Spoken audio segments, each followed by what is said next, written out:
everybody, it's Matt. This is the 10-Minute Bible Hour podcast, and probably a lot of you have been listening to this program for the last couple of weeks. You're like, well, surely you're not sick anymore because of how long you've been sick and had a cough, but you're wrong. I'm still sick and consuming cough drops, and now on top of that, I'm popping steroids, which is kind of exciting. I've only been doing it for a day, but I think I've already got some back knee going and a little extra male pattern baldness, which is disappointing.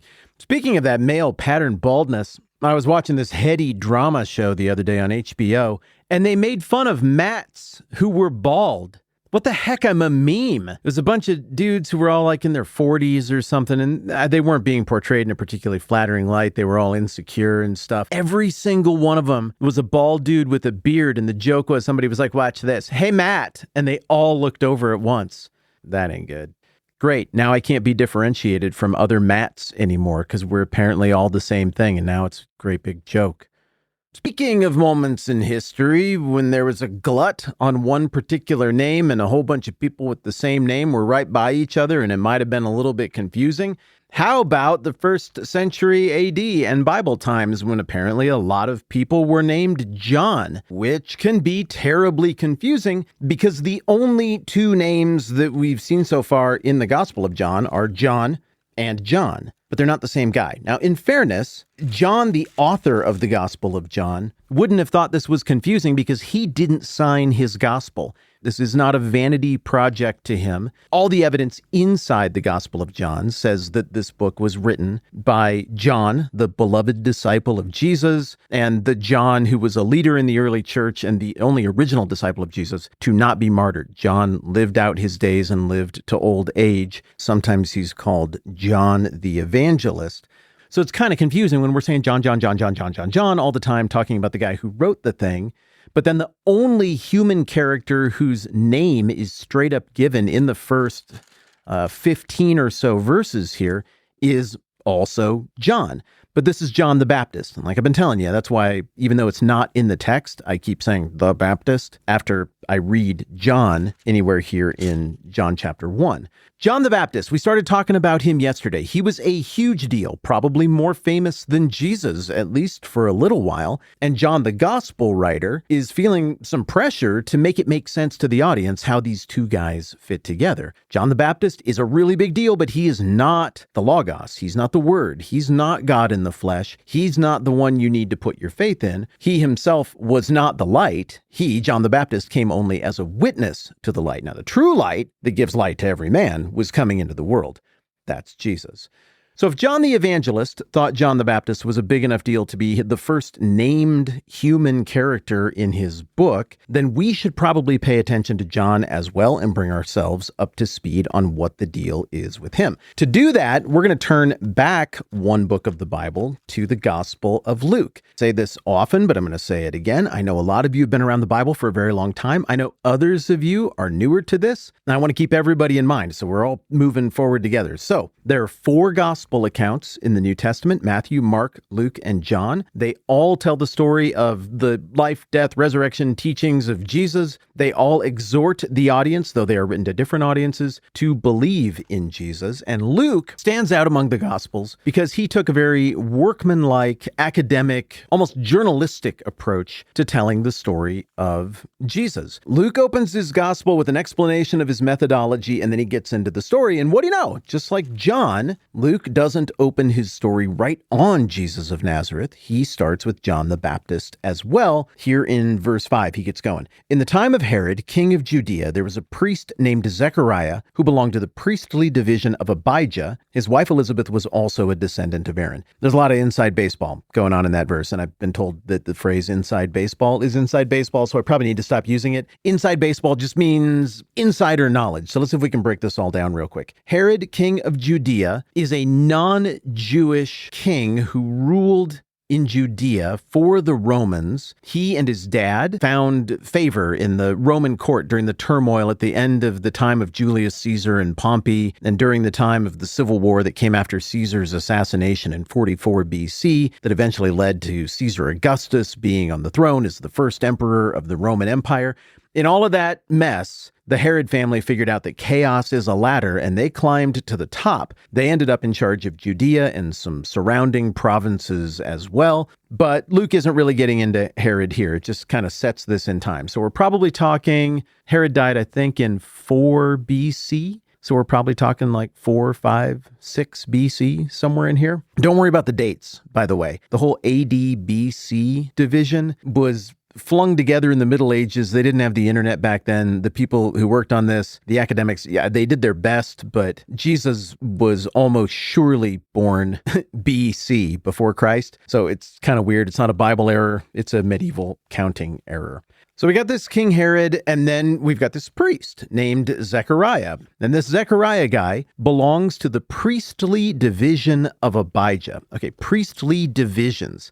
This was something put in place by King David 1,000 years before the time of Jesus. David is the rock star king of the Old Testament. Solomon was the wealthiest, but David is the golden age of the monarchy of Israel. And it's really easy to remember because give or take, 1000 BC, so like exactly 1,000 years before Jesus, is when David was in charge. A bunch of the most cherished institutions and traditions throughout the Bible and in New Testament times all hail from the time of King David and decisions that King David made, despite him being a deeply flawed and imperfect ruler. And one of those traditions is the divisions of the priesthood. These were put in place by King David, again, about 1,000 years before the time of Jesus, in 1 Chronicles 24. Now, when David did this, the institution of the priesthood was already very ancient. It had been in place for centuries and centuries.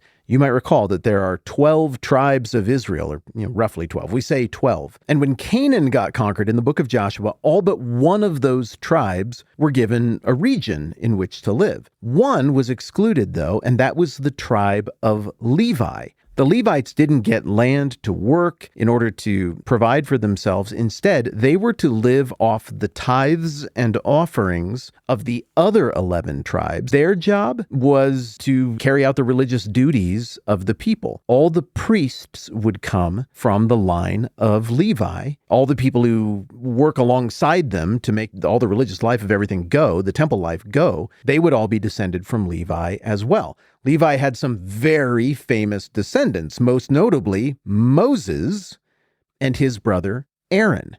Moses effectively was a priest, but he also more played the role of leader and prophet. Aaron, in the lifetime of Moses, really played the hands-on role of priest, along with his sons. But then hundreds of years pass between the time of Aaron and the time of David. Aaron dies, but he's got gajillions of descendants by this point. And David wants to give some clarity and structure as to which branches of the Levite family tree, which branches of the Aaron family tree are going to handle the priestly duties moving forward. So David names 24 families, 24 of these Levite descendants, and for all of time, David designates the descendants of these 24 Levites, these 24 priests. They are going to share the duties of the temple on a rotation, forever. So right in the middle of 1 Chronicles 24, we get a list of the actual names of these guys, and right here in verse 10, we get the relevant one. The 7th lot fell to Hakaz,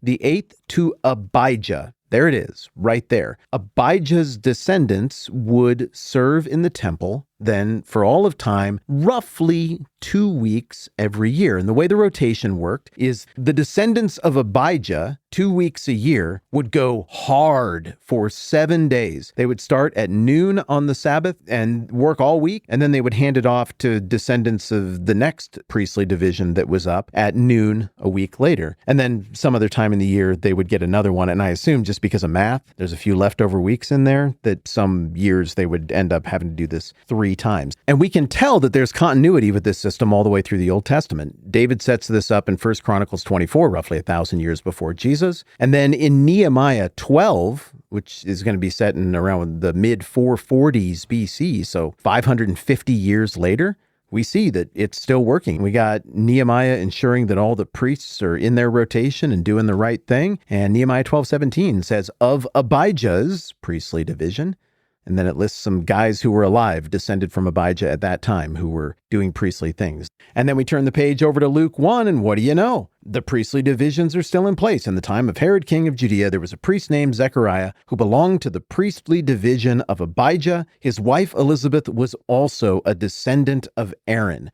So now that we've done the work to understand what the priestly divisions are and who Abijah is and all of that, this is a much bigger deal. Zechariah hails from a very important family. He has a very important job. And even though we haven't got to this part of the text yet, I can tell you, Zechariah and Elizabeth are going to be the parents of John the Baptist, meaning John the Baptist is a priest, or he would have been if he hadn't instead been John the Baptist. He's descended from Levi. He's descended from Aaron. He's descended from Abijah. He is a part of a 1500, 1800, 1900-year-old priestly tradition at this point.